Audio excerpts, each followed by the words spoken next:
Baik, selanjutnya ada pembacaan profil pembicara.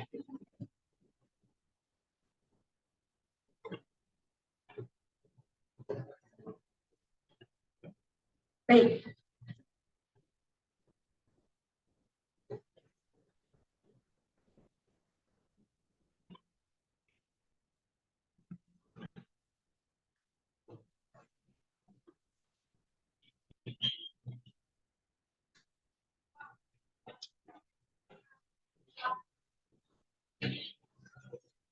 Assalamualaikum. Waalaikumsalam. Oke, mungkin Lutfi bisa menyampaikan langsung saja untuk eh, profil pembicara. Baik, pembicara kita pada sore hari ini, mari kita berkenalan dulu dengan Bu Sukmadiarti Berangin-Angin.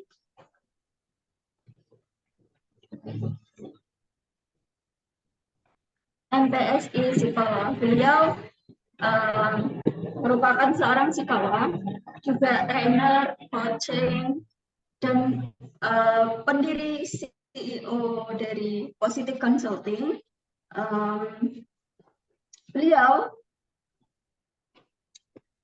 menempuh pendidikan sarjana psikologi di Universitas Sumatera Utara, kemudian magister profesi psikologi di UGM, dan seperti yang kita ketahui, beliau ini merupakan psikolog, kemudian CEO Positive Consulting, pendiri Parenting School Indonesia, penulis dan juga owner Sukma Batik Jogja.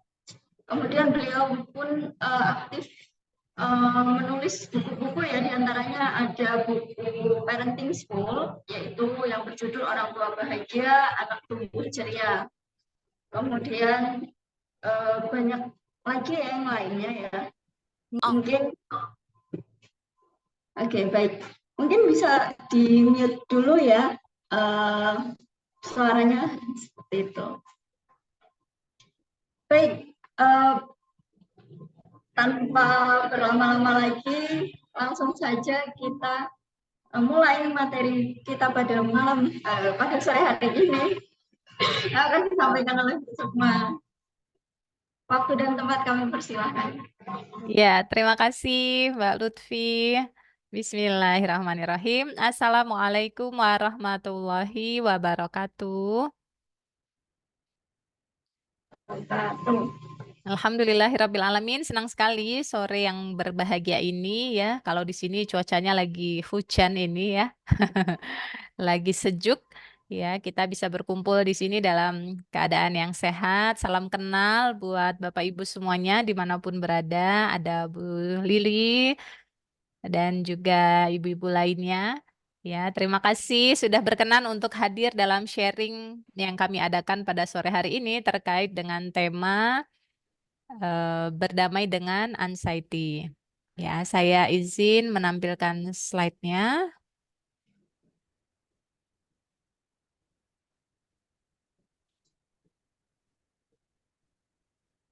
Bentar.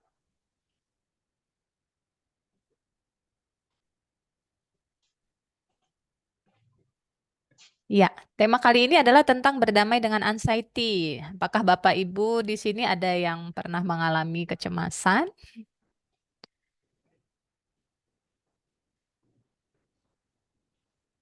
Ya, saya mengalami, Bu Niki, Bu Wulan.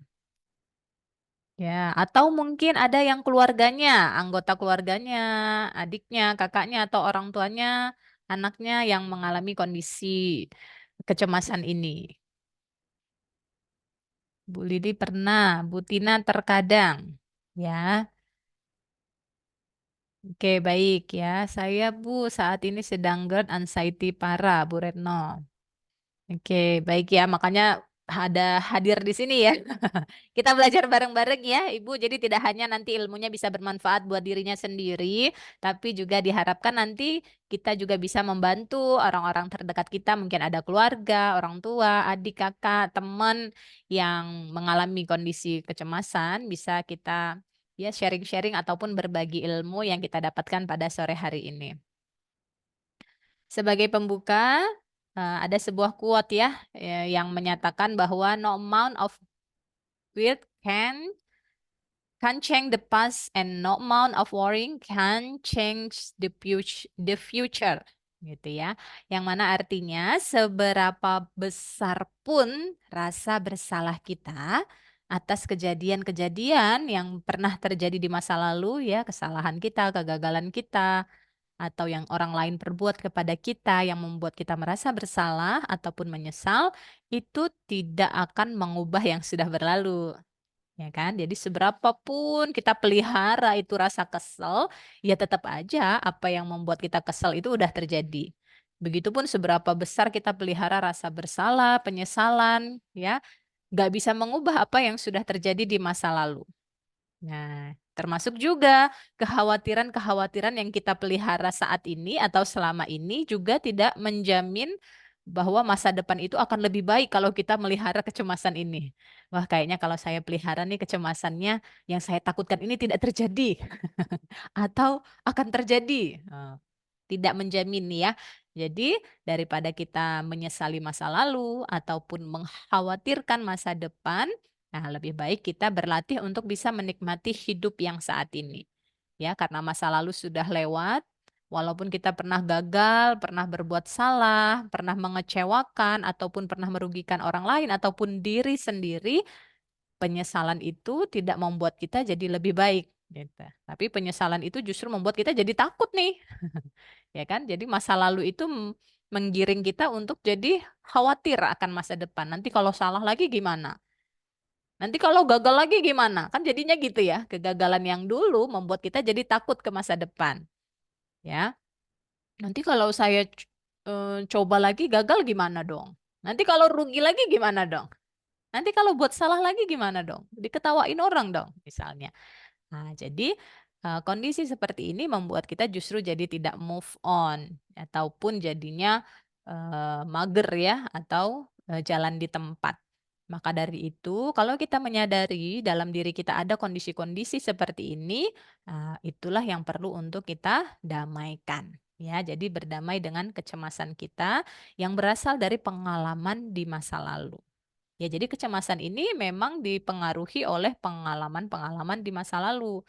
Nah, sehingga membuat kita jadi takut untuk menghadapi masa depan. Di sini kita akan belajar apa itu anxiety, kemudian penyebabnya apa, gejala-gejalanya seperti apa, dampak dari anxiety itu terhadap diri kita maupun orang lain seperti apa, jenis-jenis anxiety apa, dan juga solusi serta praktek untuk berdamai dengan anxiety. Yang pertama, kita cek dulu apa sih pengertian dari anxiety ataupun kecemasan. Ya, Bapak Ibu sekalian, anxiety artinya adalah kondisi psikologis seseorang yang penuh dengan rasa takut dan khawatir, di mana perasaan takut dan khawatir ini terhadap sesuatu hal yang belum pasti akan terjadi. Jadi kondisinya belum terjadi, tapi kita udah khawatirin sekarang. Ya, contohnya nanti kalau saya punya anak bagaimana ya? Misalnya yang pasangan-pasangan baru. Nanti kalau saya menikah gimana ya? Saya tidak sebebas ketika saya masih single, misalnya kalau yang belum menikah, ya kan? Atau kondisi-kondisi apa lagi? Nanti kalau saya mungkin ada pengalaman traumatis di pernikahan, nanti kalau suami saya atau pasangan saya buat salah lagi gimana ya? Gitu. Nah, jadi nanti-nanti yang kita khawatirin itu sebenarnya berasal dari pengalaman sebelumnya. Nah, contohnya kalau di dunia kerja saya pernah temui itu kliennya merasa khawatir, "Dulu Bu saya pernah presentasi," gitu ya, "saya pernah menyampaikan pendapat saya, ide-ide saya di forum rapat," gitu ya. Namun ide saya atau apa yang saya sampaikan itu ditertawakan. Nah, teman-teman malah ketawa gitu ya, sehingga pengalaman itu membekas di beliau dan akhirnya membuat beliau takut untuk berpendapat lagi ketika di forum meeting atau di forum rapat. Nah, jadi pengalaman sebelumnya yang menurut beliau membuat beliau malu, akibatnya menyebabkan beliau tidak berani lagi untuk mengutarakan pendapatnya. Kenapa? Karena takut malu lagi, takut diketawain lagi. Nah, inilah yang sering terjadi dalam kehidupan kita ya. Ada peristiwa, kemudian kita merasakan malu di sana atau merasakan takut di sana, merasakan sedih di sana, merasakan kecewa di sana, akhirnya membuat kita jadi takut untuk melakukan lagi atau bahkan untuk merencanakan saja pun sudah mengalami ketakutan, ya.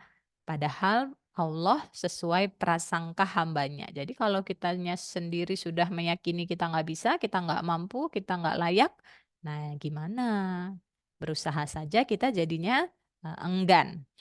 Nah, Bapak Ibu sekalian, penyebab anxiety itu sebenarnya ada banyak ya. Yang pertama tentu saja dari lingkungan, ya. Bagaimana contohnya pola asuh orang tua. Pada umumnya pengaruh lingkungan ini contohnya misalnya pola asuh orang tua yang perfeksionis, ya. Baru-baru ini saya ada klien lagi konseling yang mana beliau saat ini mengalami kecemasan di mana kalau rumahnya berantakan, kalau posisi barang tidak pada tempatnya, kalau tata ruang di rumahnya tidak rapi, beliau marah-marah. Kenapa? Kok sedemikian gitu ya? Kok sedemikian marah ketika kondisi tidak rapi atau tidak tertata? Nah, maka ini yang digali, yang saya bantu gali dalam sesi konseling. Kenapa? Ada peristiwa apa yang menyebabkan kok sedemikian banget gitu ya? Kalau normalnya kita ya kotor ya dibersihin, tidak harus kemudian membuat kita sedemikian marah. Nah, ternyata ketika digali ke belakang di episode pengasuhan orang tua saya juga dulu begitu, Bu, gitu ya. Jadi ketika saya kecil, kalau letak baju saya berantakan, misalnya kan kadang anak-anak ngambil baju gitu ya, asal tarik aja. Kayak misalnya bapak-bapak kalau ngambil baju, bajunya di tengah, ditarik jeret, ambruk tuh semua baju yang di atasnya. Nah, seperti itu mungkin yang dia lakukan pada saat kecil, ya kan. Mengambil baju di lemari, kemudian tata letak lemari jadi berantakan, ibunya marah besar. Nah, begitupun saat rumah tidak rapi atau kondisi-kondisi yang tidak rapi, ibunya ngomel-ngomel, marah-marah, bahkan sampai memukul, mencubit, ataupun merendahkannya dengan kalimat-kalimat yang tidak nyaman. Nah, inilah yang menyebabkan kenapa kemudian muncul anxiety tadi. Jadi pola asuh orang tua. Contohnya lagi orang tua yang tentu saja ini turun-temurun juga ya. Kenapa? Karena kalau orang tua kita pencemas ya otomatis kita juga pencemas. Kenapa? Tidak hanya dari gen ya, tapi dari cara merespon. Nah, dulu mungkin orang tua karena khawatirnya jangan lari-lari, nanti jatuh gitu ya. Jangan Maka pulang di sini tidak malam, semua kita nanti punya informasi kepada bahaya gitu ya. tidak ada Jangan karyawan yang ini, jangan itu. Yang akhirnya membuat anak-anak selalu dalam kondisi yang mawas gitu ya, dalam kondisi yang tegang, takut gitu ya. Jadi membuat anak-anak juga akhirnya merasa khawatiran. Nah, ini ya teman-teman sekalian, jadi kenali saja apakah teman-teman punya pengalaman-pengalaman tertentu dalam keluarganya, pola asuh orang tuanya yang mempengaruhi kondisi teman-teman saat ini. Begitu juga misalnya lingkungan, misalnya katakanlah kalau kita di sekolah pernah mengalami bullying, ya, Besok nah, kalau telepon juga lagi yang bisa mempengaruhi. Kemudian Bapak Ibu sekalian, penyebab berikutnya juga adalah faktor emosi yang ditekan. Ya, jadi cara kita cara kita merespon masalah itu kan macam-macam ya. Ada yang diekspresikan. Jadi kalau kita marah, kita langsung marah-marah gitu ya, bentak, teriak, pukul, itu diekspresikan.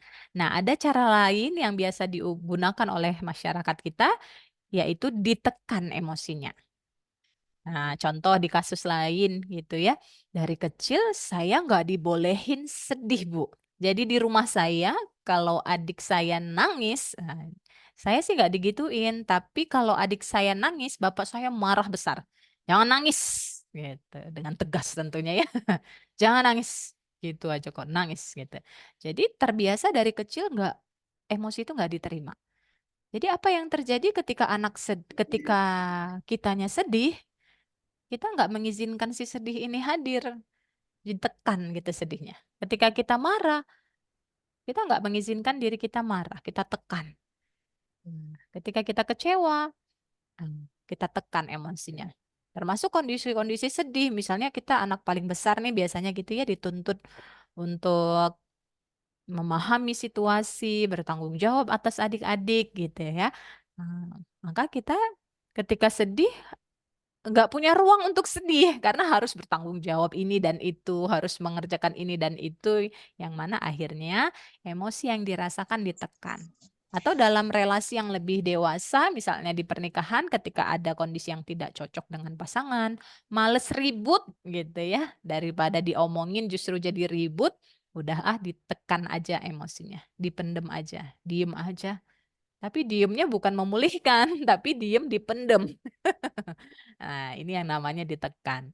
Jadi masih ada emosinya, bukan dilepasin, tapi ditekan. Artinya masih di dalam diri kita. Yang mana kalau ditekan ini, dia menjadi akumulasi. Lama-lama ya akan meledak pada waktunya aja. Gitu. Atau nanti efeknya ya tadi Nggak ada yang ke sakit ya. badan. Ya, ke kecemasan yang munculnya tidak pada saat itu, tentu saja munculnya di kemudian hari. Kemudian yang berikutnya adalah penyebabnya adalah kondisi fisik ya, misalnya kondisi hormonal seperti ibu hamil gitu ya. Ataupun adanya penyakit misalnya yang asam lambung. Ya kan? Jadi awalnya asam lambung itu ya dari kekhawatiran. Berat Kemudian kan ya, asam Mbak? lambungnya terus semakin mengkhawatirkan ya jadi khawatir lagi dengan si kondisi fisiknya. Jadi muter-muter di situ. Jadi awalnya Beda sama yang itu ya, bahan ya. awalnya si penyakit itu datang karena pikiran dan perasaannya yang khawatir. Ketika penyakitnya sudah muncul, jadi khawatir lagi tambahan dengan penyakitnya. Nah, jadinya semakin memperbesar kondisi Itu yang ini. kekhawatiran. Yang mana? Kemudian yang berikutnya penyebab lainnya adalah kondisi psikologis ya ataupun kejiwaan kita. Terkait dengan apa? Ya terkait dengan pikiran-pikiran kita sendiri, bagaimana pola pikir Bukan kita yang ya. dibukanya enggak, Jadi sebenarnya yang pikiran udah kita itu dibuka kayak gitu enggak memang ada contohnya. kecenderungannya itu ke berpikir negatif. Ya, jadi 80% pikiran kita itu otomatisnya itu pikiran negatif. Maka memang kalau tidak kita kondisikan, tidak kita sadari bisa terjebak pada pikiran negatif terus gitu. Maka butuh latihan kesadaran untuk memahami ataupun mengenali isi pikiran kita. Atau justru tidak memanjakan ketika pikiran negatif itu muncul. Nah, gitu ya. Jadi penyebabnya itu tadi. Nah, apa yang muncul ketika kita mengalami kecemasan atau orang-orang di sekitar kita? Cirinya, gejalanya itu yang pertama, tentu saja cemas, khawatir, tidak tenang, ragu, dan bimbang. Ya, kondisi lainnya memandang masa depan dengan rasa was-was atau khawatir. Nah, kemarin ada juga klien saya yang konseling eh, pasangan pranikah. Nah, ya, jadi konsultasi pranikah sebelum pernikahan sudah konsultasi ini bagus banget gitu ya. Jadi bisa mengenali dirinya satu sama lain sehingga nanti bisa meminimalisir hal-hal yang tidak diinginkan setelah pernikahan. Jadi mereka ini sudah pacaran 7 tahun gitu ya, tapi sudah ada niat nikah tapi nggak jadi lagi. Ada niat nikah tapi belum jadi-jadi terus gitu. Nah, sampai akhirnya konsultasi pranikah gitu kan. Jadi sebenarnya si pria merasa khawatir gitu ya. Jadi khawatir apa? Ya khawatir lebih ke finansial. Merasa dirinya nanti bisa nggak ya menafkahi istri dan anak-anak? Bisa nggak ya jadi suami yang bertanggung jawab? Jadi takut takut untuk punya komitmen karena ada ketakutan nanti bisa nggak ya gitu. Nah, nah, inilah yang kita gali dari mana sih rasa takut akan finansial ini gitu ya. Banyak orang mah finansialnya terbatas juga berani-berani aja nikah. Ini kenapa khawatir padahal punya pekerjaan loh gitu kan. Nah, jadi ketika kita bantu dalam sesi konseling itu kita gali apa penyebabnya. Nah, jadi ternyata akar permasalahannya adalah orang tuanya atau si ayah ini dulu ekonominya sangat terbatas. Ya, sehingga pekerjaannya tidak tetap gitu ya atau wirausaha yang mana ekonomi keluarga lebih banyak ditopang akhirnya oleh ibu. Nah, kondisi demikian membuat ayah menjadi tidak apa ya, jadi tidak keluarga jadi tidak respect ke ayah. Jadi sering bertengkar ibu dan ayah gitu ya, jadi sering berantem terkait ekonomi, ayah jadi direndahkan, ibu jadi disakiti. Nah, jadi tema-tema ini yang muncul dalam pernikahan orang tuanya di masa lalu yang mana latar belakangnya lebih kepada kondisi ekonomi. Nah, ini yang membuat si anak tadi, si pria tadi ini menjadi khawatir untuk menikah. Nggak pengen kondisi itu terulang dalam pernikahannya nanti. Nggak pengen menjadi suami yang tidak bertanggung jawab. Nggak pengen mengalami kondisi seperti ayah. Nggak pengen membuat istrinya sedih seperti ibunya dulu. Nah, jadi ini yang menyebabkan beliau menjadi tidak berani untuk mengambil keputusan ataupun ngambil komitmen atau tanggung jawab menikah karena kekhawatiran tersebut. Nah, maka yang dilakukan dalam sesi konseling tentu saja membantu melepas trauma-trauma ataupun mental blocknya tersebut. Ya, jadi kalau tidak dibantu dalam sesi konseling tentu prosesnya jadi lebih panjang karena kita jadi tidak mengenali kenapa sih kok saya takut nikah. Nah, jadi alasannya ya pasti mungkin belum mantep, alasannya mungkin ini dan itu gitu ya. Padahal alasan terdalamnya ada di mental block ataupun trauma-trauma masa lalunya. Ya, kemudian berikutnya gejala yang lain adalah kurang percaya diri, gugup, ya, ataupun khawatir ketika tampil di depan umum atau di muka panggung, ya. Sekarang COVID sudah berlalu, tapi masih ada tuh yang senang pakai masker. Kenapa? Ya itu tadi tidak percaya diri ataupun ya merasa insecure dengan apakah dengan wajahnya ataupun dengan kondisinya, sehingga merasa lebih nyaman karena tertutup ya. Dengan masker malah jadi penguatan nih untuk kondisinya. Nah, ini bisa lebih ke penampilan. Atau gejala anxiety lainnya adalah jadi gampang marah dong gitu. Contohnya tadi ya, misalnya yang tadi tidak suka ketika kondisi tidak tertata dengan rapi. Ya, karena dianya khawatir karena kondisinya tidak tertata rapi nih rumahnya berantakan, dia marah dong ke pasangan ataupun ke anak-anak yang berantakin rumahnya. Padahal kan rumah tidak tertata ya namanya lagi main anak-anaknya gitu ya, sehingga kan kadangkala berantakan. Jadinya malah tapi responnya marah dan menyalahkan. Kemudian ciri yang lainnya juga adalah mudah tersinggung, baper, sensitif dengan hal-hal yang kecil. Karena kekhawatiran-kekhawatiran yang dipelihara sendiri. Lainnya lagi adalah jadi sulit mengambil keputusan. Ya, contohnya tadi mau nikah takut, mau buka usaha takut, nanti kalau rugi gimana? Atau takut-takut lainnya. Ya. Kemudian ciri lainnya adalah gampang histeris, ya kan? Jadi merasa dia nggak berdaya karena nggak enak dengan khawatirannya sendiri ya udah teriak-teriak atau bentak-bentak. Nah, ciri lainnya lagi merasa tidak nyaman ya dengan tubuhnya. Jadi kadang suka gigit-gigit jari atau cabut-cabut rambut gitu ya, gigit-gigit kuku atau kakinya jadi gerak-gerak gitu. Nah, itu gejala-gejalanya ya. Apa dampaknya? Tentu saja kondisi tersebut memiliki dampak tersendiri bagi fisik kita. Jadi kalau cemas tentu saja jantung kita berdebar, keringatnya jadi berlebih, gemetar, pusing, mual ataupun nafas tidak teratur dan tubuh terasa tegang.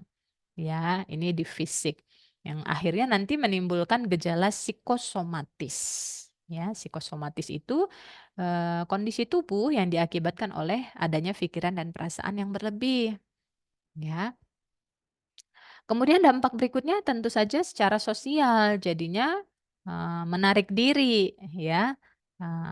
Kalau di anak-anak itu biasanya jadi introvert, ya. Introvert dalam artian dia pengen main sama yang lain. Padahal temennya sih mau ngajak dia main, tapi dianya udah merasa insecure dengan dirinya sendiri. Terus bilangnya nggak ada yang mau main sama saya. Padahal dianya sendiri yang tertutup, menarik diri, gitu. Atau jadi nggak mau keluar rumah, gitu ya, takut keramaian. Ini pernah beberapa kali waktu awal-awal pasca COVID, anak-anak kuliah nih. Jadi selama COVID kan kuliahnya dari rumah ya. Nah, begitu masuk COVID pada takut semua. Yang punya kecemasan pada konseling karena merasa cemas di keramaian. Jadi belum masuk ke ruangan kuliahnya udah cemas dari rumah, udah keringat dingin, udah gemeteran. Ya, kemudian gangguan suasana hati, jadi mudah marah, takut berlebih, panik. Dari segi kognitif, dampaknya jadi overthinking, ya kan, yang belum terjadi udah difikirin. Ataupun jadi mental block ya tadi ya, tidak berani mengambil keputusan ataupun sulit berpikir jernih karena dibajak oleh emosinya. Dari segi motorik, menyakiti diri, mengetuk-ngetuk kaki atau jari, ataupun jadi mudah kaget. Ya, nah ini dampak dari anxiety. Nah, teman-teman sekalian, tentu saja ada kategorinya ya, ada yang ringan, sedang, berat, sampai dengan panik. Nah, ini kita bisa kenali diri kita sendiri ya, kalau merasa sudah tidak nyaman, sudah sangat mengganggu diri sendiri ataupun orang lain yang ada di sekitar kita, tentu ada baiknya eh, melibatkan profesional ya, bisa ke psikolog secara online maupun offline ataupun ke psikiater. Ada kalanya juga butuh bantuan obat dari psikiater. Karena memang kalau sudah berat ataupun berlebih tentu mengganggu proses kita berpikir ataupun berinteraksi. Ya, jadi tidak apa-apa gitu ya, kita kenali diri kita. Kemudian solusinya dari kecemasan tersebut adalah praktek mindfulness. Mindfulness itu apa? Mungkin Bapak Ibu sudah pernah dengar ya. Mindfulness artinya adalah melatih kesadaran. Ya, jadi sering dipakai dalam bentuk meditasi untuk memahami diri dan mengeluarkan pikiran serta perasaan yang negatif. Jadi mindfulness itu melatih kesadaran kita akan kondisi yang saat ini. Kenapa yang saat ini? Ya karena si kecemasan tadi kan berasal dari pikiran yang kejebak ke masa lalu, ya kan? Atau kekhawatiran ke masa depan. Jadinya badannya di sini sih, tapi pikirannya ke sana dan kemari, ke masa lalu dan ke masa depan. Akhirnya jadi tidak menikmati hidup yang saat ini. Jadi mindfulness ini melatih kesadaran kita untuk hidup di saat ini, detik ini, di momen ini. Nah, ya, sehingga kalau kita berlatih mindfulness, kita pun jadi lebih menyayangi diri kita. Ya kan, harapannya begitu, menyayangi diri kita, sehingga tidak berlarut-larut memikirkan masalahnya, tidak berlarut-larut mengkhawatirkan sesuatu yang belum terjadi. Nah, fokus saja dengan hidup yang ada saat ini. Katakanlah saat ini Bapak Ibu sedang ada di forum Zoom ini, ya nikmati saja momen yang ada saat ini. Ketika kita berada di kondisi saat ini, kita jadi bisa menikmati ya, jadi bisa mendapatkan banyak sekali manfaat kalau kita fokus, kalau kita hadir penuh, kalau kita ada di sini saat ini. Nah, beda halnya ketika kita badannya di sini, tapi pikirannya ke rumah, pikirannya ke anak, pikirannya ke kerjaan, pikirannya ke yang lain-lain. Nah, jadi banyak hal yang bisa kita lewatkan. Tapi kalau kita bisa menikmati momen yang ada saat ini, maka banyak hal yang bisa kita dapatkan dan rasakan kebaikannya. Bagaimana latihannya? Praktek mindfulness, latihan kesadaran tadi ya, bisa dengan aktivitas sehari-hari, Bapak Ibu ya. Nah, contohnya dengan mindful breathing ya. Jadi latihan pernafasan. Kenapa kok pernafasan? Karena pernafasan itu menggambarkan kondisi yang saat ini. Bapak Ibu tarik nafas, hembus nafas, nikmati udara yang masuk ke dalam tubuhnya, fokus perhatiannya ke nafas. Ya, jadi saat pikiran kita lagi penuh ya dengan masalah, kalau kita mikirin masalahnya, tentu pikiran kita jadi ruwet gitu ya, perasaan kita jadi sumpek ataupun jadi cemas. Maka latihannya adalah eh, praktek sadar nafas. Ya, sadari nafas yang masuk maupun keluar dari dalam tubuh kita. Nggak harus lama, tapi harus sadar gitu loh. Nah, jadi memang perlu mengambil waktu. Contohnya misalnya di kantor kah, lagi capek, lagi banyak tekanan, nah, lagi bosen atau lagi merasa stres, burnout, ya kan? Maka ambil waktu, duduk dengan tenang, nikmati udara yang masuk ke dalam tubuhnya, tarik nafasnya, hembuskan nafasnya. Nah, jadi menikmati momen gitu. Nah, sambil dihadirkan rasa syukurnya gitu. Jadi saat menarik nafas, teman-teman bisa merasakan betapa berharganya nafas yang lagi ditarik nih. Nah, saat menghembuskan nafas, bisa merasakan kelegaannya. Ya, sambil membayangkan waktu COVID dulu ya, uh, oksigen begitu mahal dan sangat terbatas, jadi rebutan gitu kan. Dan bahkan mau bernafas saja berat, susah menariknya itu kan kalau lagi terkena COVID. Nah, jadi dirasakan syukurnya pada saat menarik nafas. Betapa udaranya gratis, tarikan nafasnya mudah, ya kan? Dan rasakan kesejukannya itu mengalir ke dalam tubuh kita. Jadi ketika kita mengubah fokus kita dari memikirkan masalah menjadi memikirkan nafas ini tadi, maka pelan-pelan kecemasan tadi juga akan perlahan turun. Ya, kondisi fisiknya juga tadinya jantungnya berdebar-debar karena khawatir. Ketika kita geser perhatian kita ke nafas, maka kekhawatirannya pun menjadi turun dan berganti menjadi ketenangan, kedamaian. Nah, jadi praktek ini bisa dilakukan ketika khususnya Bapak Ibu sedang merasa atau mengalami kecemasan. Kemudian latihan mindfulness lainnya yaitu mindful eating. Ya, jadi ketika makan, kalau sekarang kan mungkin stresornya ketika makan kan kita sambil main HP gitu ya, atau ngerjain sesuatu. Jadi latihannya boleh ketika kita makan, kita rasakan benar makanannya, ya kan? Diniatin, baca doa, ya kan? Kemudian dirasakan tekstur makanannya, aromanya, ya kan? Rasanya, gigitannya, gitu kan? Nah, jadi benar-benar melatih kesadaran kita tuh untuk hidup di saat ini. Ya, yang bikin kita jadi nggak menikmati makan tuh kan karena kita sambil lihat HP atau sambil mengerjakan yang lain. Jadi makannya tuh jadi buru-buru gitu ya. Atau mungkin kalau kita yang sibuk lagi bekerja gitu ya, buru-buru nih. Makannya cep cep cep cep, cep. Habis nih mau ngerjain ini lagi. Jadi betapa momen itu banyak yang terlewat karena kita tidak hadir penuh saat melakukan aktivitas tersebut. Tahu-tahu udah malam aja. Tahu-tahu udah selesai aja makannya. Tadi makan apa sebenarnya? Ya, begitu ya. Kemudian latihan lainnya adalah mindful walking. Jadi menyadari langkah kita.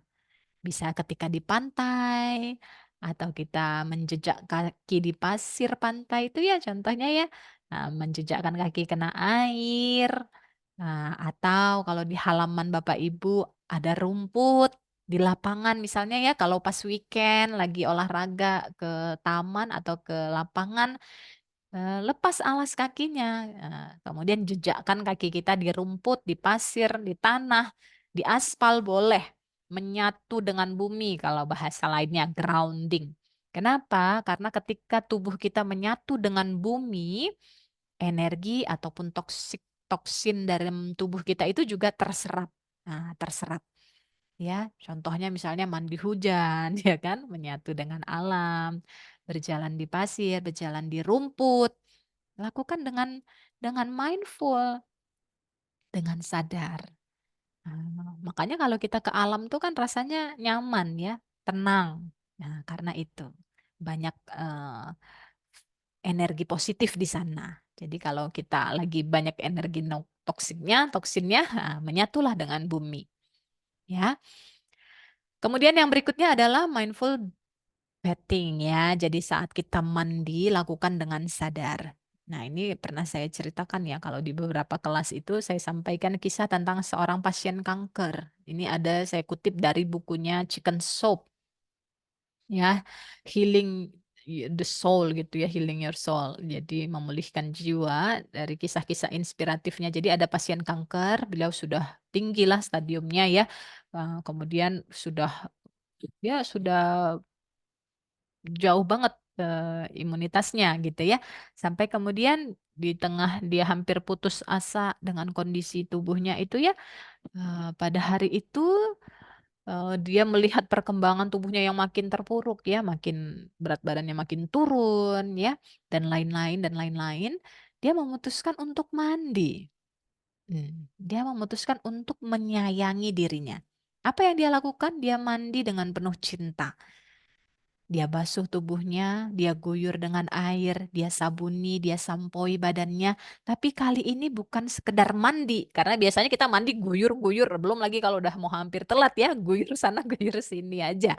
Tapi ini dilakukan dengan sadar. Jadi berlatihlah Bapak Ibu. Kalau kita mengerjakan segala sesuatu itu dengan sadar tuh rasanya tuh nyaman. Nah, maka yang dia lakukan tuh dia mandi dengan sadar sambil dia self talk gitu ya, sambil dia berbicara dengan tubuhnya. Makasih ya sudah kuat, makasih ya udah membersamai, makasih udah berjuang dengan kanker yang ada. Aku menyayangimu. Jadi sambil dialog dengan diri kita sambil kita membasuh tubuh kita.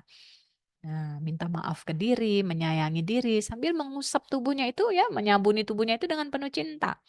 Itu yang dia lakukan. Nah, besoknya ketika dicek sama perawatnya karena dia udah kondisinya nggak oke kan ya. Jadi setiap hari dia tuh dicek kadar apanya gitu ya.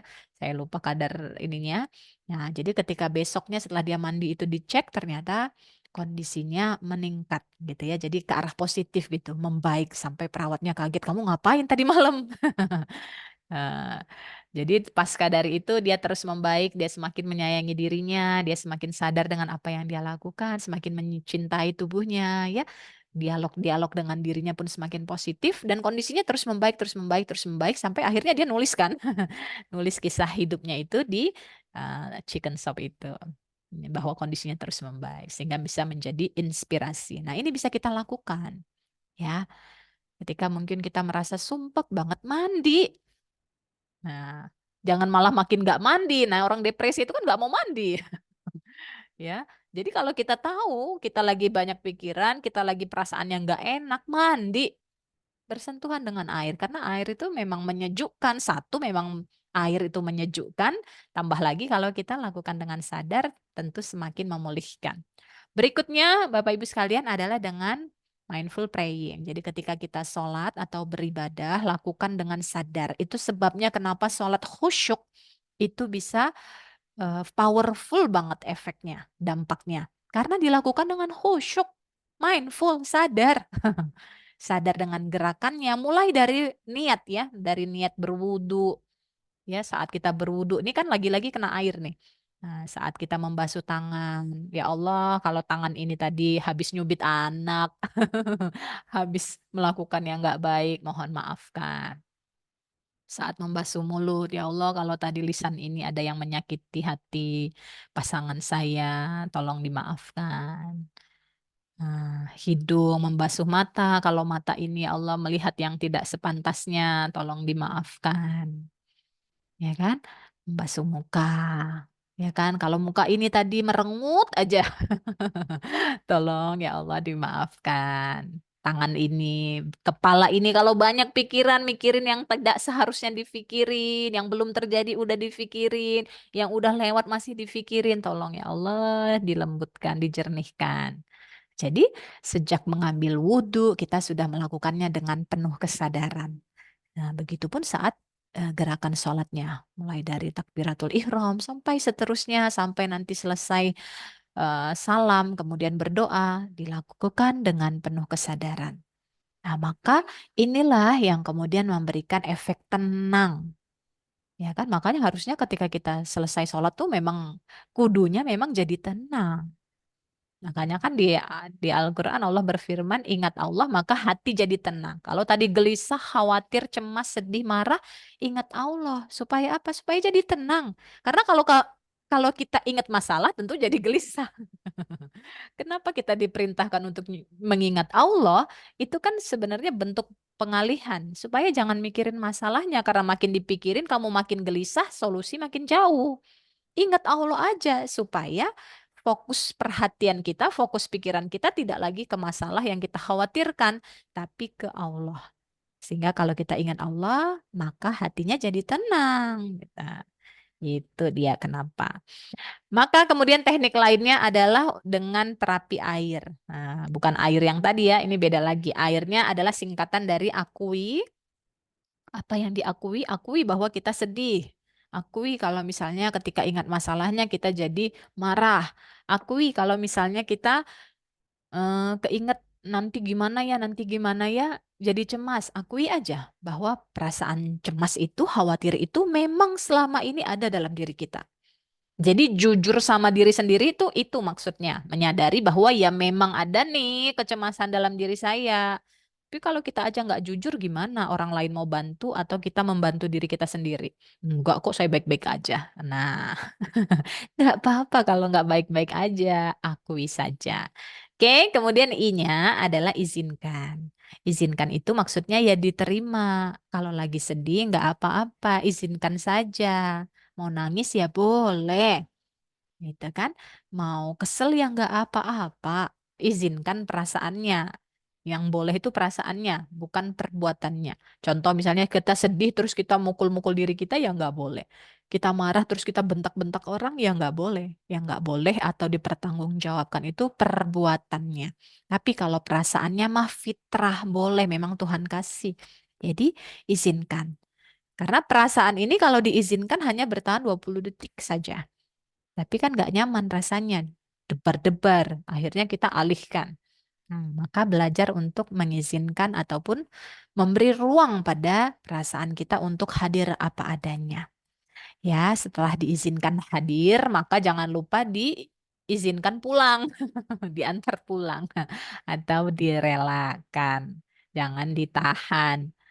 Cara merelakannya ya ditanya aja, boleh nggak dilepasin nih perasaannya, enakan mana? Cemas-cemas atau tenang? Enakan mana? Marah-marah atau senang? Nah, maka kalau nggak enak, ya direlakan dong, jangan ditahan-tahan. Ya, jadi mengalir dia. Sudah diizinkan datang, maka izinkan juga pergi. Oke, sebagai penutup ya Bapak Ibu sekalian, dalam Quran surat Al-Baqarah ayat 155 Allah berfirman, "Dan sungguh akan kami berikan cobaan kepadamu dengan sedikit ketakutan, kelaparan, kekurangan harta, jiwa dan buah-buahan." Ya, jadi ujiannya memang ujian rasa takut. Apa sih yang membuat kita takut? Takut lapar. Ya, ingat nggak waktu pandemi itu ya, semuanya kan terbatas tuh ya, jadi orang pada borong tuh, borong sampai habis. Begitupun dengan borong masker, borong apa tuh, sanitizer sampai habis ya di pasarannya. Karena rasa takut kita. Nah, akhirnya kita bertindak yang berlebihan. Takut kekurangan harta, gimana ya nanti bisa nggak ya? Nah, bisa nggak ya? Cukup nggak ya? Nah, apalagi mungkin kalau ada tagihan-tagihan rutin bulanan misalnya. Ada nggak ya rezekinya? Nah, jadi kita ketakutan. Ataupun ketakutan akan jiwa, takut mati misalnya. Atau takut ditinggal, ya kan? Atau takutan-ketakutan lainnya. Begitupun dengan buah-buahan ataupun makanan. Nah, maka berikanlah berita gembira, kata Allah, kepada orang-orang yang sabar. Yang sabar tuh artinya tidak putus asa, mau terus berjuang, menerima keadaannya. Gitu ya, karena pahala sabar ini luar biasa. Tidak lari dari masalah, tapi benar-benar kita berani menghadapi kondisi yang ada, tentu saja dengan berserah diri. Jadi tidak bergantung pada diri kita karena kita tentu tidak kuat, juga tidak bergantung pada orang-orang di sekitar kita karena mereka juga manusia terbatas kemampuannya, tapi sabar ini melatih kita untuk bergantung hanya pada Allah saja dengan berserah diri. Demikian Bapak Ibu sekalian materi yang bisa saya sampaikan. Terima kasih atas perhatiannya. Saya kembalikan lagi kepada Mbak Lutfi untuk sesi tanya jawab ataupun sharing. Baik, Masya Allah ya materinya luar biasa sekali tentang anxiety. Semoga ini kita dapat apa ya, ilmu yang kita pelajari hari ini semoga bermanfaat untuk kita maupun lingkungan sekitar kita juga. Kita sudah dapat ilmu baru nih tentang anxiety, mulai dari pengertian, penyebab, gejala, dampak, sampai terapinya. Gitu kan. Baik, barangkali dari teman-teman, Bapak maupun Ibu, sekiranya ada yang ingin ditanyakan terkait materi, ataupun sharing juga boleh. Apa dulu?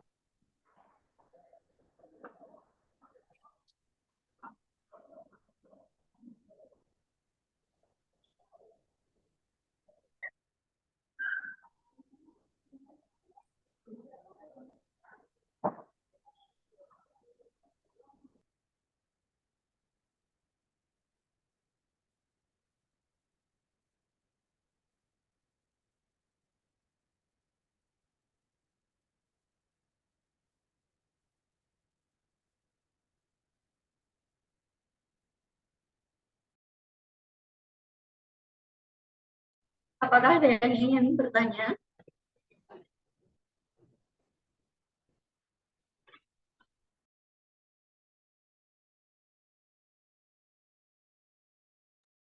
Sharing juga boleh, sharing insight-insight yang didapat atau pengalaman-pengalaman boleh ya. Bisa via chat juga Bapak Ibu silahkan.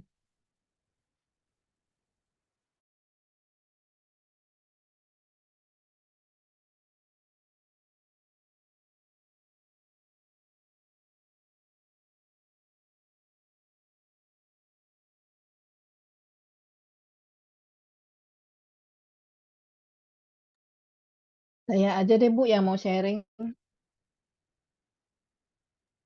Ya Bu Lili silahkan Bu.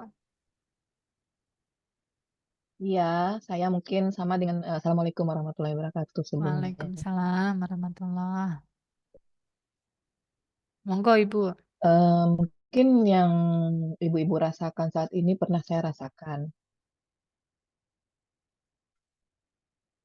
Mungkin lebih apa ya, lebih kuat barangkali ya. Atau mungkin ada yang sama kuatnya dengan saya rasakan dulu gitu. Sampai kalau yang saya sharing ya Bu ya, mana tahu ada yang sama dengan ibu-ibu yang lain. Nah, sampai saya tidak bisa tidur, kalau udah bangun malam itu nggak bisa tidur, berkeringat dingin, cemas, kemudian tiba-tiba tidak tahu mau seperti apa, kemudian ada rasa takut, kemudian juga siang-siang dengan orang ramai saya berkeringat sendiri, itu yang saya rasakan dan itu saya alami sekitar berapa ya? Ada sekitar 4 bulan ya, dan saya sudah berteman dengan obat dokter waktu itu. Saya ke dokter penyakit dalam karena saya kena GERD juga. Nah, kemudian saya juga sudah pernah ke ini dokter saraf karena saya mengalami tension headache ya, sakit di belakang ini, tengkuk yang paling belakang ini ya. Terus pokoknya dunia saya nggak nyaman. Dan kemudian hari-hari saya juga nggak nyaman seperti yang Bu Sukma bilang. Saya tidak menikmati hari saya gitu. Tadinya saya tidak percaya dengan apa ya istilahnya itu ya psikolog, psikiater seperti itu ya Bu ya, karena saya lebih percaya kepada Allah. Tapi rupanya memang betul kita harus percaya kepada Allah, kita harus menyerahkan diri kepada Allah, tapi wasilah dengan bantuan dokter atau psikiater atau psikolog pun sebenarnya kita harus ada usaha di situ ya. Nah, itu saya bismillah. Entah kenapa saya bertemu dengan Bu Sukma saat itu, saya buka TikTok iseng gitu. Banyak itu berseliweran itu psikolog-psikolog, psikiater juga ada gitu kan. Tapi nggak tahu saya klik dengan Bu Sukma, saya chat, saya tanpa nothing tulus ya waktu itu. Saya tanya sama Bu Sukma, Bu, boleh saya japri? Boleh. Saya WA, begini keluhan saya. Saya waktu itu nggak ada satu harapan pun bahwa saya akan keluar dari lingkaran setan itu. Saya nyebutnya lingkaran setan, loh, Bu, karena nggak ada ujungnya gitu ya. Kemudian Bu Sukma bilang, oh ini begini, ini namanya, ini ya saya udah tahu yang saya rasakan itu adalah anxiety. Saya juga follow eh, Instagramnya dan ya Instagramnya siapa psikiater di Alam Sutra namanya Dokter Andre kalau nggak salah ya. Nah, tapi saya lebih nyaman dengan Bu Sukma karena beliau memberikan ini dengan apa ya, dengan agama ya. Jadi membawakan diri masalah-masalah itu ke agama gitu. Saya nyaman gitu. Nah, nothing tulus saya konsultasi dengan Bu Sukma. Ya, konseling ya Bu ya. Ada 3 kali konseling. Ya 3 kali ya kalau nggak salah ya waktu itu.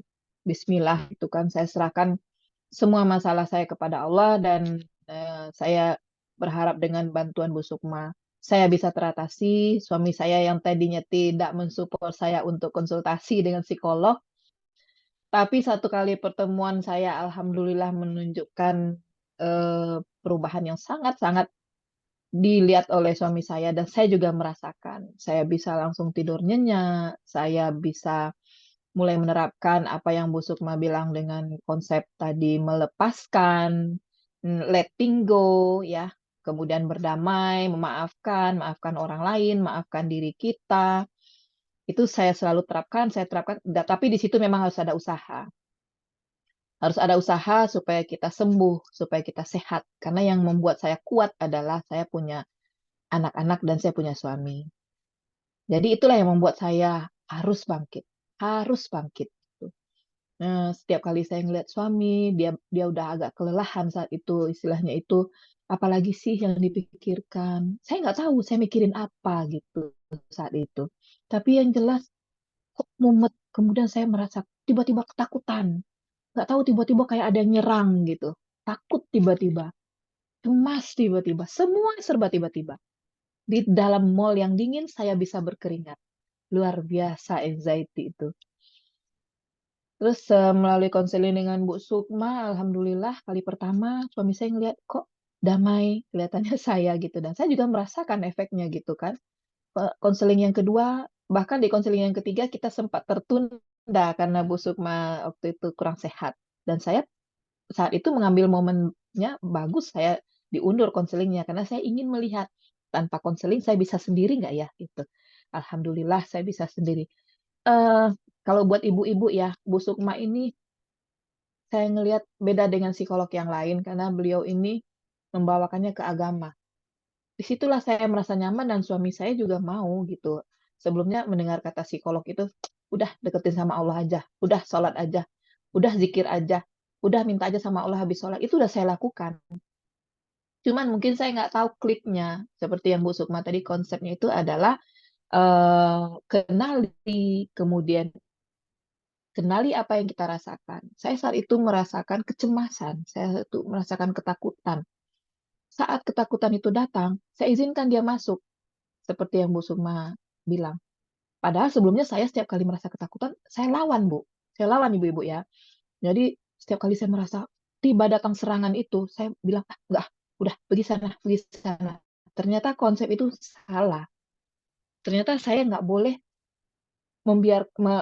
membuat masalah yang datang, ketakutan datang itu mental pergi lagi itu nggak boleh rupanya gitu dan itu yang selama ini saya lakukan itu nggak benar udah ini pikiran jelek kan harusnya biasanya seperti itu yang kita lakukan ya ternyata itu salah ternyata yang benarnya adalah izinkan masalah dan ketakutan itu datang nah itu saya izinkan awal-awalnya saya memang berada di masa-masa yang semakin takut luar biasa saat itu kenapa karena saya menginginkan seperti hantu masuk ke pikiran saya izinkan dia masuk menguasai kepala saya.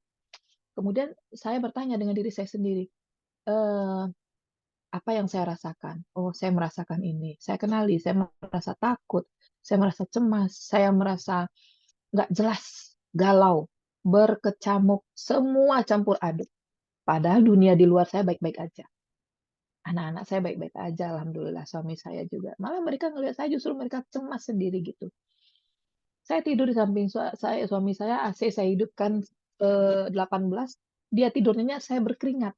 Sampai saya buka baju, saya kipas-kipas sendiri. Suami saya heran, Masya Allah. Dan saat itu berbarengan saya dengan perimenopause. Jadi saya membahagiakan diri saya juga bahwa, oh ini juga berbarengan dengan perimenopause. Yang awal-awalnya saya selalu mencemaskan, oh nanti saya bakalan gini, saya bakalan mati, saya bakalan gila, saya bakalan begini. Itu semua membebani, semakin membebani gitu. Tapi ketika saya kenali, oh ini mungkin salah satu gejala perimenopause karena saya udah 51 sekarang. Oke, berarti ini berbarengan datang. Saya ambil sisi positif satu. Dan selebihnya itu masalah internal di keluarga ya, keluarga besar. Sudah saya curhat juga sama Bu Sukma. Jadi kita kalau konsultasi dengan Bu Sukma, jangan ada yang diumpet-umpetin. Jujur, karena privasi kita pasti dijaga insya Allah. Kemudian setelah saya kenali, kemudian saya izinkan dia masuk, saya mencoba untuk bersahabat dengan perasaan ini. Ternyata dia baik. Ternyata dia itu baik dengan saya. Gitulah istilah saya. Ternyata dia itu inginnya seperti ini loh. Dia ingin diberi ruang, dia ingin diakui datang. Ya udah saya akui gitu. Kemudian di konsultasi ketiga, insya Allah ini konsultasi saya terakhir ini ya Allah. Setelah ini bisa nggak ya? Bisa nggak ya? Bismillah. Setelah lepas konsultasi yang ketiga dari Bu Sukma, saya benar-benar menjalankan prinsip yang Bu Sukma selalu bilang, ikhlaskan, maafkan, letting go, lepaskan. Jadi semua beban yang masuk itu saya lepaskan. Masuk, oke, saya maafkan. Ada yang begini, saya maafkan. Kadang ada juga saya konsultasi, Bu, kalau begini gimana? Udah maafkan, Bu. Oke, saya maafkan. Gitu. Saya sekarang prinsipnya hanya memaafkan. Memaafkan orang di sekeliling saya yang nggak sesuai dengan yang saya inginkan. Memaafkan harapan saya yang tidak terwujud. Memaafkan segala ketakutan-ketakutan. Menerima saya di posisi sekarang suami sudah pensiun. Menerima berbarengan semuanya saat itu kami juga mau pensiun.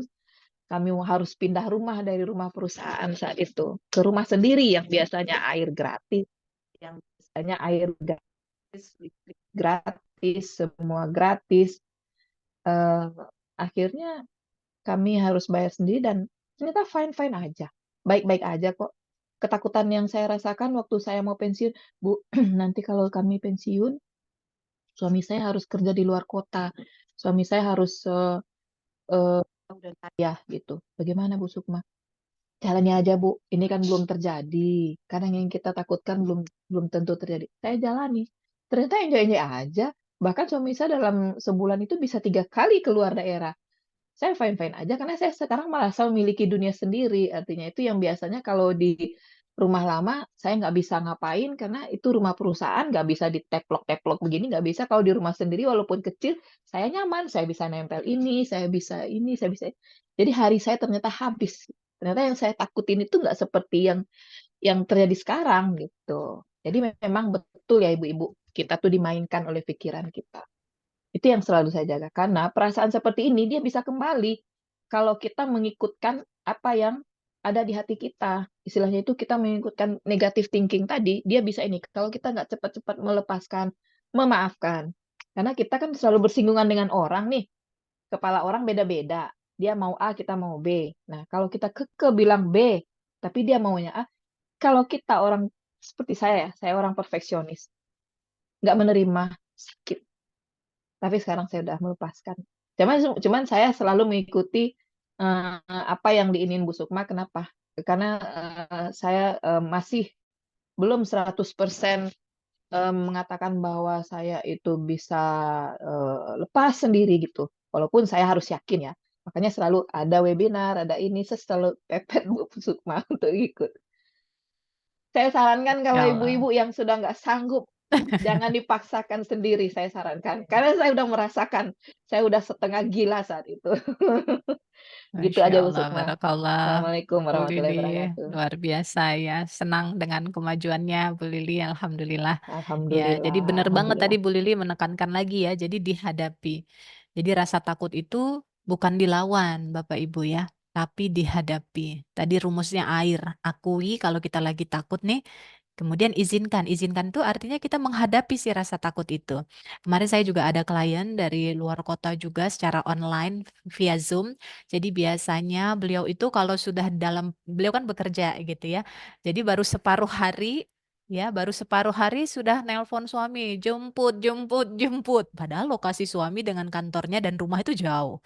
Tapi setiap hari itu terjadi gitu. Dan teman-temannya memang sudah paham dan alhamdulillah mensupport gitu. Nggak apa-apa kalau kamu lagi cemasnya muncul, gak apa-apa pulang gitu. Jadi teman-teman udah support banget sebenarnya alhamdulillah dari lingkungan. Tapi beliau selalu lawan itu tadi. Jadi setiap kali cemas, jemput, jemput, mau pulang gitu. Jadi setiap hari begitu. Nah, akhirnya beliau memutuskan konselingnya, konseling online ya, karena jauh juga di mana ya, di NTB kayaknya. Nah, jadi eh, udah selesai sesi konseling nih Bu ya. Jadi besoknya curhat lagi kan WA Bu gimana nih saya takut nih. Gitu ya. Dihadapi Bu rasa takutnya gitu ya. Jadi kemudian besoknya dia cerita, Bu tadi saya sudah sempet nih telepon suami saya minta jemput. Terus teman-teman support gitu dan saya juga mengizinkan diri saya. Jadi saya hadapi rasa takut saya. Jadi saya bilang suami udah nggak jadi jemput pulang nggak jadi jemput gitu. Jadi tetap suaminya beraktivitas lagi, dia pun melanjutkan pekerjaannya. Besok dia cerita lagi perkembangannya. Bu, alhamdulillah hari ini saya nggak pulang. Saya selesaikan pekerjaan saya sampai sore. Dan sekarang sudah tidak ada kabar lagi. Sepertinya mudah-mudahan ya sudah bisa semakin damai. Jadi artinya memang benar banget yang ditekankan oleh Bu Lili tadi. Rasa takut itu dihadapi. Karena semakin kita lari, semakin rasa takut itu merajai. Jadi kita nggak pernah tahu kita bisa atau tidak. Kalau kita nggak pernah menghadapi gimana dong? Maka izinkan seperti yang tadi sudah dipraktekkan oleh Bu Lili, izinkan rasa takut itu kalau dia hadir dikasih ruang, dirasain aja, oh sensasinya takut tuh ya gini, dada berdebar-debar, keringat dingin, ya kan? Diterima. Oh, kamu lagi datang ya, disambut ya. Kalau bahasanya kita ya Bu Lili ya, disambut. Disambut semua sensasi yang muncul, diterima, dan izinkan pelan-pelan. Tadi sambil kita mengolah nafas, sambil berserah diri juga tentunya, sambil berdialog, pelan-pelan direlakan. Begitu, terima kasih Bu Lili sudah sharing, Masya Allah ya. Sama-sama Ibu. Senang sekali dengan Ya, perkembangannya. Terima kasih. Mudah-mudahan jadi inspirasi juga buat Bapak Ibu yang mendengarkan kisah Bu Lili. ya, ya Bu. Saran saya sih, kalau masih sanggup sendiri, memang bisa melalui sholatnya berdoa, kemudian bisa memaafkan, bisa seperti yang dibilang Bu Sukma tadi, melepaskan. Intinya itu adalah melepaskan ya Bu Sukma. Memaafkan dan melepaskan. Jadi jangan ditampung. Karena kenapa? Saya selalu bilang, hati kita bukan tong sampah. Kalau dulu yang saya lakukan adalah saya menempatkan kepala saya kayak tong sampah. Jadi semua rasa marah, rasa kecewa, rasa sedih, ada suami ngomong agak keras sedikit saya jadi sedih, saya simpan. Nanti ada masalah lagi saya simpan. Kepala saya nggak seperti sampah, tapi di dalamnya sampah yang saya simpan gitu. Ya, Tuh, Bu. baik. Terima kasih Bu Lili. Kita sharing dengan yang lain ya. Bu Santi sudah raise hand. Silahkan Bu Santi. Baik, Bu Sukma, terima kasih atas waktunya. Izin bertanya ya Bu, ini bagaimana cara saya mengajarkan kepada anak yang berusia 10 tahun cara melepaskan kecemasan yang pada dasarnya anak itu bisa berpikiran dewasa seperti kita ya Bu. Misalkan di sekolah anak cemas jika tidak punya teman. Pada waktu berolahraga terkena bola, dia nggak ada teman, jadi temannya nggak suka. Lalu ketika belum memberikan gadget time, jadi teman-teman di sekolah udah pada punya TikTok, punya apa, tapi mama belum mengizinkan. Jadi dia merasa, oh mamaku aku nggak boleh sama mama, teman-temanku udah boleh. Ada rasa kecemasan. Sebaiknya menurut Ibu Sukma, apa yang harus saya lakukan untuk mengajarkan pada anak biar dia tidak cemas, biar dia bisa menerima? Terima kasih, Bu. Baik, terima kasih Bu Santi untuk pertanyaannya ya. Tentang menghadapi anak ya ketika anak-anak mengalami kecemasan. Pertama, tentu saja kita cek nih ke diri kita ya, Bu Santi ya. Dengan kondisi anak seperti itu, perasaan Bu Santi bagaimana? Kalau perasaan saya, Bu, selama ini saya mengajarkan sama anak, saya tularkan bahwa itu tidak apa-apa. Belum perlu juga ketika teman-teman sudah mempunyai akun TikTok, punya apa, tapi belum ada informasi-informasi yang perlu kita dapatkan. Cuman Mm-mm. informasi yang kita dapatkan perlu kita jeda, butuh penerimaan yang sesuai jenjang usia, seperti itu. Tapi Bukan. Ibu bertanya tadi atas kondisi anak yang cemas, rasanya apa? Kan ibu bertanya nih pasti punya ganjelan nih, ya kan? Nah, ganjelannya apa itu rasanya? Sedihkah dengan kondisi anak yang tidak punya teman? Khawatirkah dengan kondisinya yang khawatir? iya, jadi saya bingung, harus saya terapkan Ah, dengan pola seperti ada di keluarga kita, seperti ini, atau harus meniru dengan seperti tren teman-temannya yang seperti itu. ah, bingung ya. Bingung. Mhm. Ya, baik. Terima kasih, Bu Santi. Jadi, eh, kalau menghadapi anak, pertama orang tuanya dulu tuh maksudnya gimana? Orang tuanya dulu harus tenang. Ya, karena emosi itu sifatnya menular. Pulang-pulang anak kita menginformasikan kondisi yang tidak ideal. Aku tadi begini di sekolah, aku tadi begitu di sekolah. Dianya sedih, kita juga ikut sedih. Ya, karena tadi memang prinsip emosi itu menular. Anak kita khawatir, tadi begini temennya mukul, temennya ganggu, temennya nggak mau diajak main. Ya kan? Sedih, kesel, kecewa. Kita juga bisa ketularan. Ya, namanya anak kita, ya kan? Pasti kita juga ikut sedih kalau dia sedih, kita juga ikut khawatir kalau dia khawatir. Ya, maka ini perlu kita kenali. Nah, latihannya kita berlatih netral. Walaupun sebenarnya kita ikut sedih nih, kita ikut khawatir nih, tapi kita kan mau menenangkan anak kita nih. Maka kita harus dalam kondisi netral. Apa yang kita lakukan ketika anak kita cemas? Kita dengarkan. Jadi mendengarkan anak bercerita itu tanpa mengomentari, tanpa menasehati, tanpa menghakimi, tanpa menyalahkan, itu membantu anak jadi tenang. Tadi kan Bu Santi sebenarnya sudah tahu rumusnya penerimaan. Kita ngajarin anak untuk bisa menerima. Tapi apakah yang kita lakukan sudah menerima? Bisa jadi belum. Karena kita masukin nasihat nih. Harusnya tadi kamu begini. Udah nggak apa-apa, nggak usah sedih. Berarti kan kita sendiri belum menerima bahwa dia sedih. Yang dibutuhkan anak ketika bercerita, kita terima perasaannya. Oh kamu tadi sedih ya, teman-teman nggak mau diajak mainnya. Oh kamu tadi kesel ya, kena bola ya. Oh tadi kamu takut ya, dimarahin temen ya. Enggak apa-apa. Sini, Bunda usap-usap mana yang sakit. Nah, nggak apa-apa nangis sini. Kalau kamu sedih tadi temennya nggak mau diajak main sini, peluk Bunda nangis.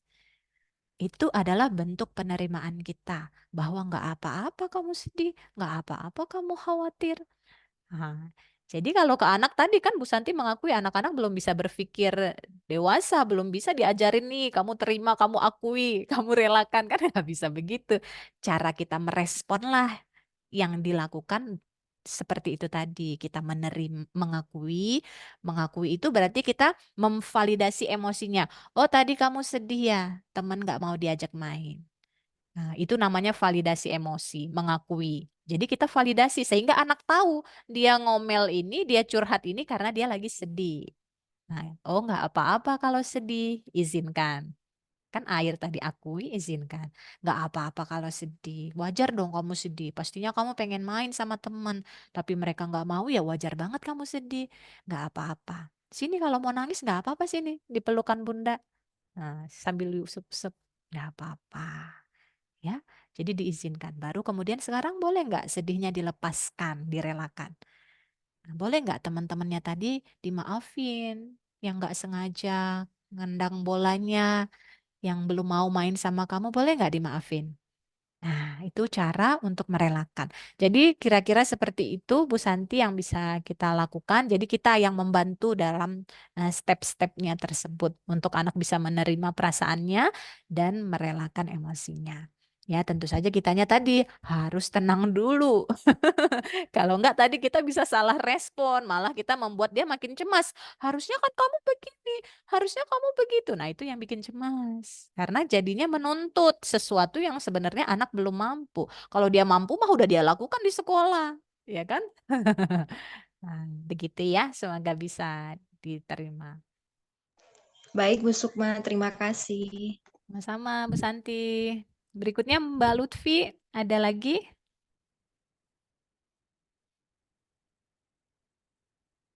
Ada Bu Rini ya? Bu Rini resen, silakan Bu Rini.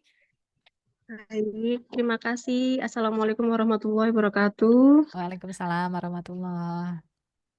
Ya Bu, saya tuh sebenarnya kalau untuk masalah itu banyak ya Bu, dari kecil itu udah banyak. Tapi memang kalau kecemasan itu, ini termasuk saya, ini ngomong sama ibu saja ini deg-degan parah. Ya, Masya Padahal Allah, Alhamdulillah. Berani berarti ya. Bu, saya tuh berani. Padahal dulu juga kuliah sempat jadi pembicara Oh, kampus tuh Alhamdulillah. deg-degannya ini nggak bisa hilang, tapi mencoba melawan. Ya. Saya itu sekarang terkena GERD anxiety ya Bu ya. Ya, Mhm. yang mana penyakitnya itu awal mulanya pikiran. Kena Iya. GERD-nya kambuh, khawatir. Sampai Khawatir. Muter ya. iya Bu, muter sekali Bu. Awalnya juga karena melihat berita-berita. Ber- Awalnya dari berita-berita. Awalnya juga dari berita-berita yang tidak Ya, jelas, gitu saya pikirkan ya Bu. Terus ya. kemudian saya tuh sering mendiagnosa penyakit Bu sampai separah itu. Jadi kayak semisal saya ada gejala ini, saya cari di Google, saya langsung menjudge. Sampai dokter itu pernah bilang, Bu, daripada saya ngobatin penyakitnya ibu yang nggak ada, ibu udah USG, udah nggak ada, saya coba, mending saya sarankan ibu saya kasih obat penenang. Nggak ada. Iya. Terus ya gimana ya Bu caranya? Soalnya saya rasanya kayak benar-benar lingkaran setan gitu Bu. Kadang itu memang kalau ketemu ibu itu kan bisa omongannya adem. Cuma kan terkadang nggak semua, misalnya lingkungan saya Bu ya, nggak bisa menenangkan. Ada yang kayak suami atau keluarga atau orang tua, Hmm.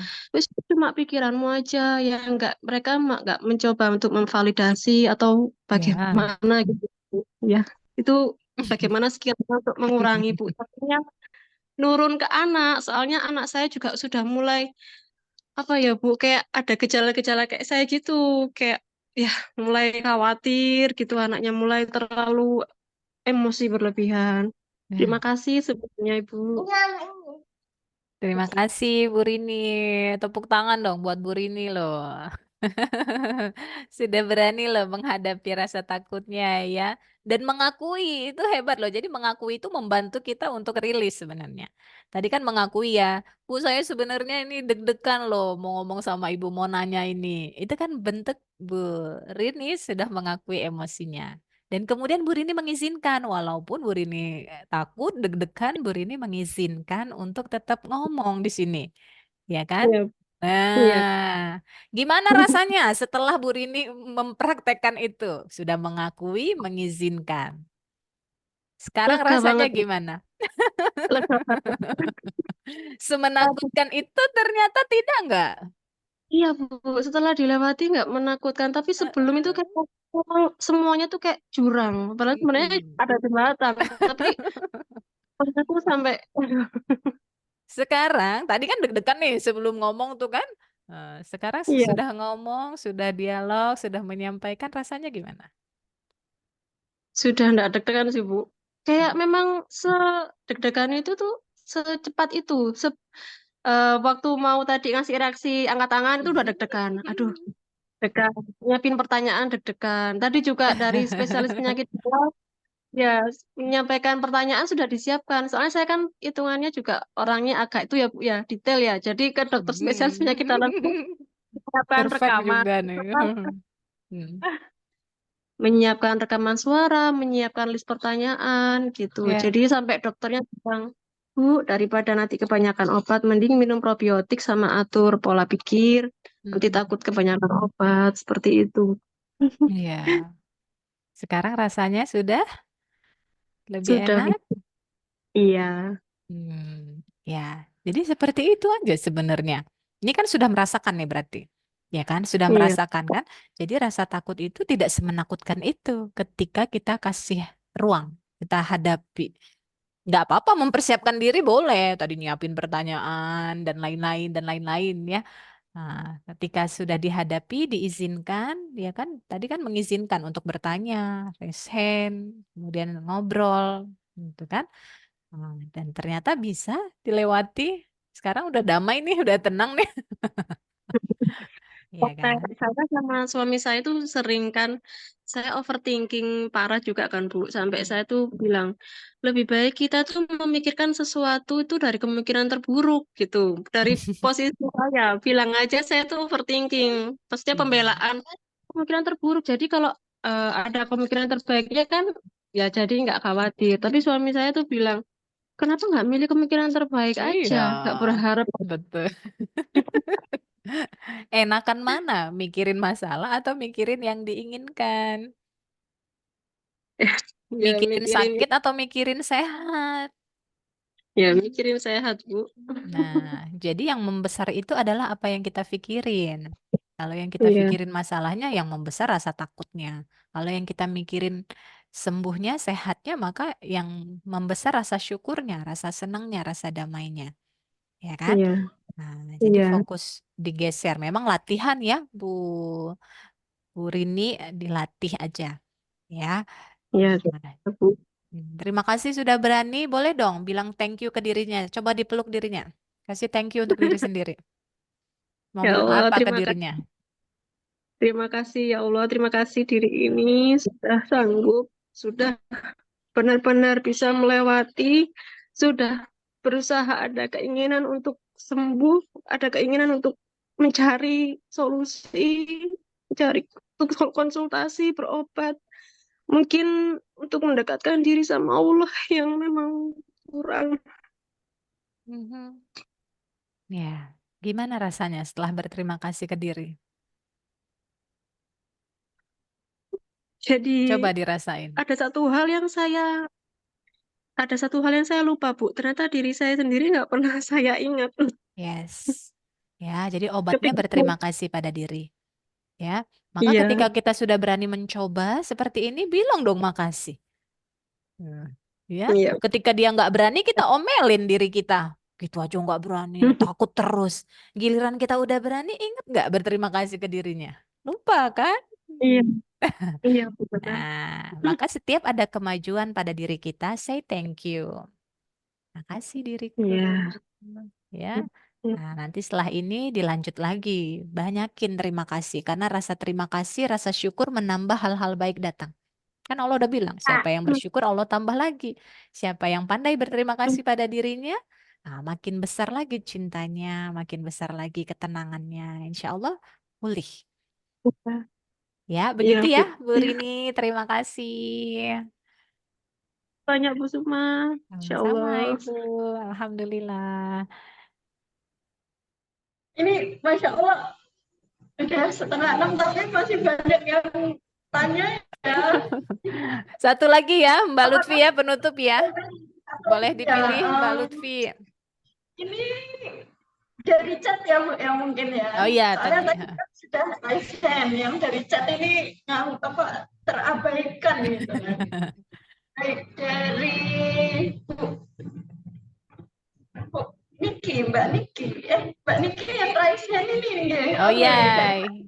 Boleh langsung aja kalau udah raise hand, Bu Niki. Langsung aja monggo Mbak Niki. Assalamualaikum Bu Sukma. Waalaikumsalam warahmatullahi. Ya, Silakan Bu. salam kenal. Ya, Iya. baik Bu. Jadi saya hampir 2 bulan ini mengalami anxiety disorder, ada psikosomatik juga. Iya. Kemarin sempat pulih, sudah tenang seperti itu. Terus kemarin itu saya cek lab, ternyata ada kolesterol dan asam urat tinggi. Mhm.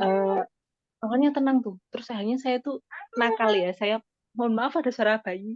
Saya Mhm. nakal, browsing-browsing. Akhirnya saya takut kayak kok ternyata asam urat ada hubungan sama ginjal. Jadi saya takut kepikiran gimana kalau ternyata nanti saya ada gini-gini seperti itu, Bu. Terus Iya. saya mencoba belajar kayak menerima emosi itu. Iya. Terus dikelola, saya lepaskan. Cuma saya nggak yakin ini melepaskan seperti apa sih, rasanya gimana, terus sebenarnya melepaskan tuh seperti apa, seperti itu sih Mm-mm. Bu. Terus Oke, kita masih praktek sekarang masih langsung sering aja kalau gitu. Ya, gitu. Ya, jadi biar baik-baik. teman-teman tahu caranya melepaskan. Oke, Betul. singkat aja ya. Silahkan Bapak Ibu semuanya ambil posisi duduk yang rileks, yang nyaman. Ya, kita praktekkan air tadi ya. Ya, boleh sambil peluk tubuhnya. Ya, lingkarkan tangannya ke bahu. Ya kan, usap-usap tubuhnya, kasih cinta buat diri sendiri. Karena temanya kecemasan, munculkan, izinkan apapun yang membuat Bapak Ibu merasa cemas, takut, khawatir belakangan ini terkait kesehatannya, terkait tubuhnya, terkait sakitnya, yang membuat Bapak Ibu merasa khawatir, cemas, takut, atau mungkin terkait anak tadi Bu Santi, atau Bu Rini, Bu Niki terkait kesehatannya, atau keuangan, atau jodoh, atau apapun yang membuat perasaannya khawatir. Ya, sekarang step yang pertama izinkan. Ya, akui kalau kita punya kekhawatiran, kecemasan, kemudian izinkan rasa itu muncul. Kasih ruang untuk rasa khawatirnya. Ya, apapun pikiran yang melintas saat merasa khawatir, izinkan aja.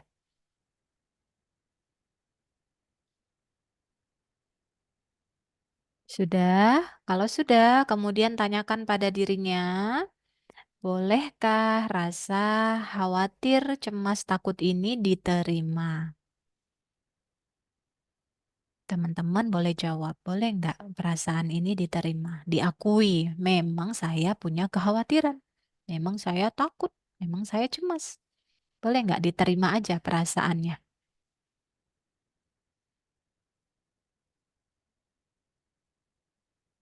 Dan sekarang sadari bahwa apa yang ditakutkan, dikhawatirkan itu belum terjadi, ya kan?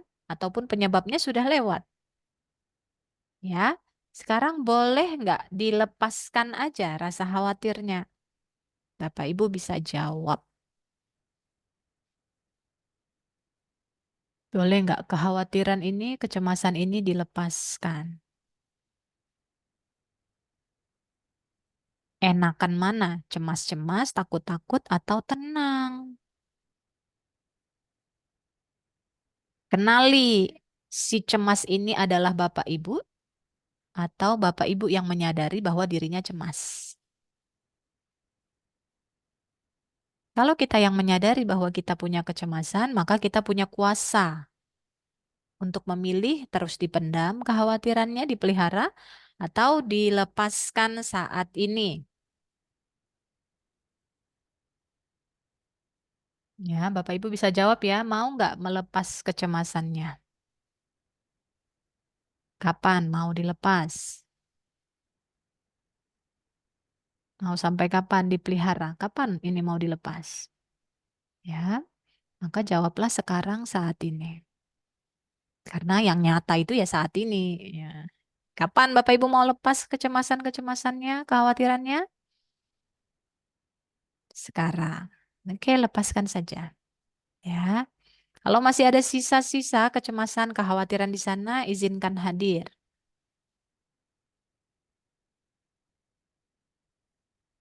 Dan sekarang boleh nggak dilepas seutuhnya?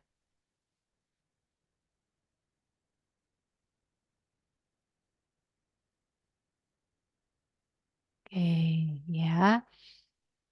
Kira-kira seperti itu. Sekarang boleh peluk tubuhnya, berikan terima kasih buat dirinya yang sudah kuat, yang sudah berjuang, yang sudah bisa bertahan dengan segala kecemasan, kekhawatiran yang melanda selama ini.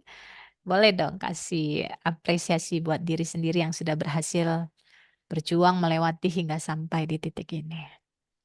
Ya, bilang ke dirinya, terima kasih diriku sudah kuat, sudah berjuang, sudah mau terus belajar, sudah mau bangkit lagi dan lagi. Aku menyayangimu.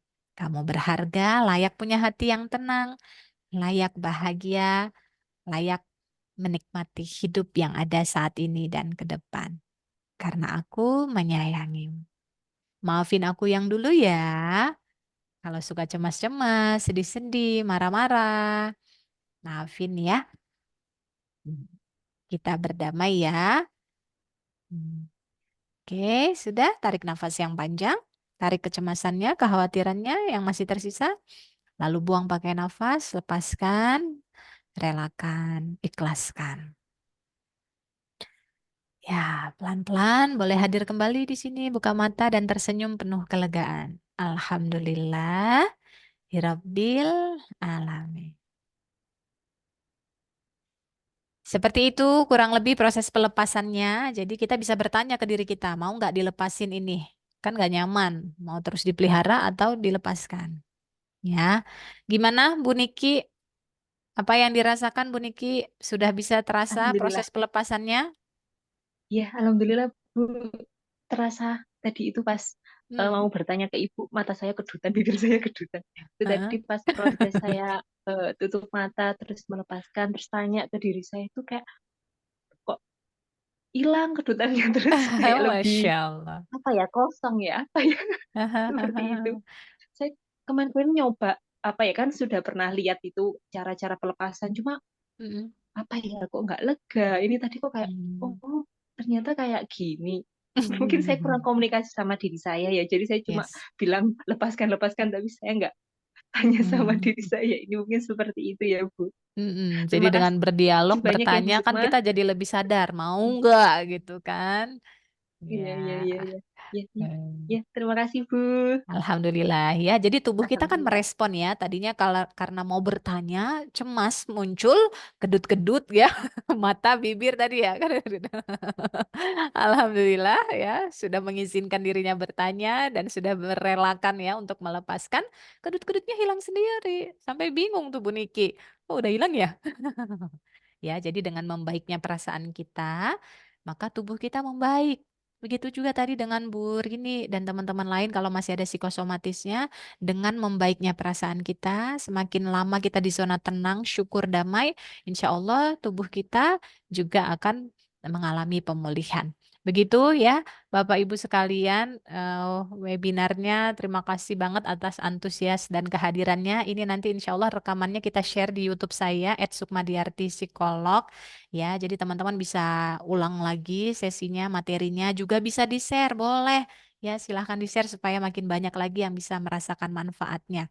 Kalau untuk konseling nanti saya ketikkan nomor HP saya ya. Kalau berkenan untuk mengikuti sesi private counseling dengan saya, bisa via Zoom atau kalau yang berlokasi di Semarang bisa ke kantor kami di Semarang. Ya, insya Allah nanti bermanfaat sekali buat teman-teman, Bapak Ibu untuk bisa lebih sehat jiwanya, raganya, hubungannya, rezekinya ya. Masya Allah, insya Allah hati kita bahagia, maka rezeki pun senang datang. Demikian saya kembalikan lagi ke Mbak Lutfi. Silakan Mbak Lutfi. Baik, terima kasih Bu Sukma atas penyampaian materi yang luar biasa pada sore hari ini.